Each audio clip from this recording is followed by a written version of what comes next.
Today we're going to be talking about a boot that I feel is much more of a speed boot than what the name would suggest, being that it's branded under the Adidas COPA series. And that boot is the Adidas COPA Pure 2 Elite, the knit KT or Plus, depending on what colorway you got, with the knitted section in the tongue area essentially. So before we get into the review, just a reminder, if you are enjoying the content, be sure to like the video, subscribe to the channel. But getting into the review, so this is something I do feel is more of a speed boot, being the recipe it sort of has being leather forefoot, synthetic midfoot, and quite an aggressive sole plate and stud pattern. Does remind me quite a lot of the Mizuno Neo Beta series. So again, leather forefoot, synthetic mid, and a speed boot sole plate, quite aggressive, quite light. So that is a boot I really do like, and was sort of one of the reasons why I wanted to give this a go. So it's something, like I mentioned, does have the leather forefoot. It's not a kangaroo leather, it is a calfskin leather, but the Mizuno is much more sort of plush, whereas this is something that is much thinner, which again sort of leads it more to that speed boot feeling of very thin, very close to your foot. It's super squishy and pliable, sort of like the best way to describe it, like buttery almost. Like, yeah, it's a very impressive leather material. And then it has this really nice blend into the fusion skin synthetic. So pretty much from that sort of moon-shaped seam there, backwards is all of a synthetic material, but it's a really seamless transition. It doesn't feel like the Mizuno is a little bit, you do sort of have that cut where it's either the leather and then into that synthetic, and it's a very thin and a very different feel compared to sort of two different materials transitioning, whereas this I do feel is probably a little bit more of a seamless transition into that synthetic material, which is also again helping with sort of that lockdown. It's not going to overstretch. It sort of really holds its shape and provides you that support. Being that synthetic material, it's not going to stretch like the leather, so you get the really squishy forefoot, a really nice touch on the ball, and then again all sort of the added advantages of a synthetic through there as well. So I guess another thing that this had that was a little bit controversial when it came out as sort of the facelift version of the Copa series was the sole plate. So this sole plate is from the discontinued Nemesis series. So I didn't actually have the Nemesis before. I'd seen them in the shops a couple of times, but I never really played with them. But it wasn't something I realised until I actually had these in hand, just how aggressive this sole plate is. So obviously you've got your big torsion bars, or your midfoot support there, which are very good. It's not bending in the middle there at all. I wouldn't say it's a super snappy sole plate, but the length of these studs, yeah, it was something that I was very surprised with. Like, so I've got the current generation Superfly here. So you'll see, these are regarded as some of the most aggressive traction you can get on the market. If I put them side by side, you can actually see how long these studs are on the Copa. And yeah, just it's something that, like I said, really adds to that sort of speed boot feel with these long, quite aggressive studs that this Nemesis sole plate has. So again, it's something that if you were buying a Copa thinking it was going to be something similar to like a traditional Copa Mundial, this is very different, very, very far away in terms of the upper, especially the sole plate. You're not getting your Chronicle, very short rubber studs. These are some very long plastic TPU studs that you have here.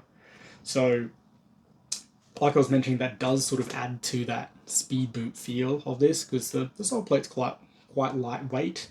You're getting a very thin touch on the ball, you're getting very good lockdown through the midfoot, and then these incredibly long studs. So this was something when I was playing, if it was a pitch that wasn't well kept, and the grass was quite thin, or had quite a hard bounce to it, it was something where I wouldn't wear these just with how long the studs were. If the pitch wasn't well kept, these were almost too long to dig into the ground properly. So I guess that's one thing to keep in mind. But in terms of you're looking for something that had a really tight fit, a really nice touch, and very aggressive traction, this was something that, yeah, some more people should have considered, because yeah, it was quite impressive. But you've also got the sort of, you know, traditional Adidas pillows that they've been doing in their heels. Actually fit me very well in the heel. Quite comfortable. The squishy pillows, you know, sort of lock your heel in quite well as well. But yeah, it was something that the heel felt good. The lock in was very good. And yeah, it was just something that I did find myself playing with quite a lot last year, or last season, I should say.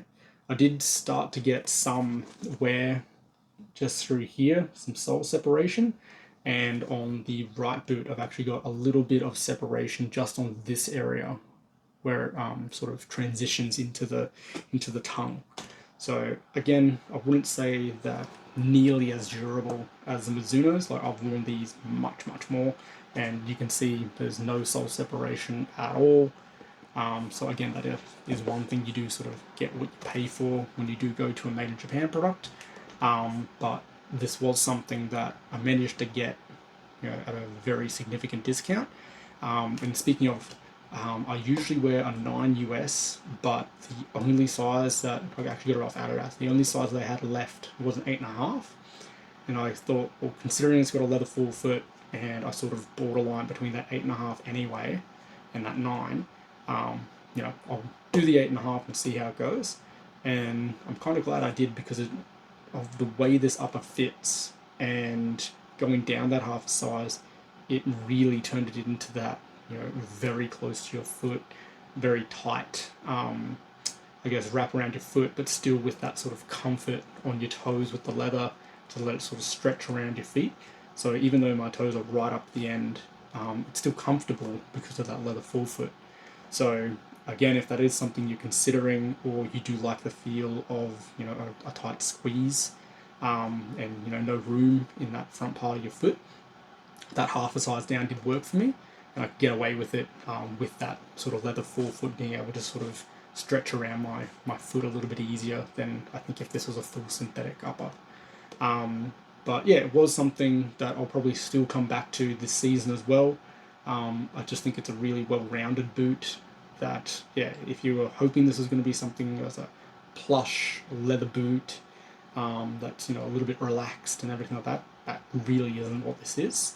Like I said, it's much more, in my opinion, that leather speed boot option that we don't see a lot these days. You know, obviously we've had it from the Neos for quite a while, but this was something I did find to be quite impressive, and I think a little bit more aggressive than what those Neos are. So again, if you've had those and kind of felt they weren't aggressive enough, these are a pretty nice option in my opinion. But yeah, I guess that was sort of my overall views and, I guess, opinion on these.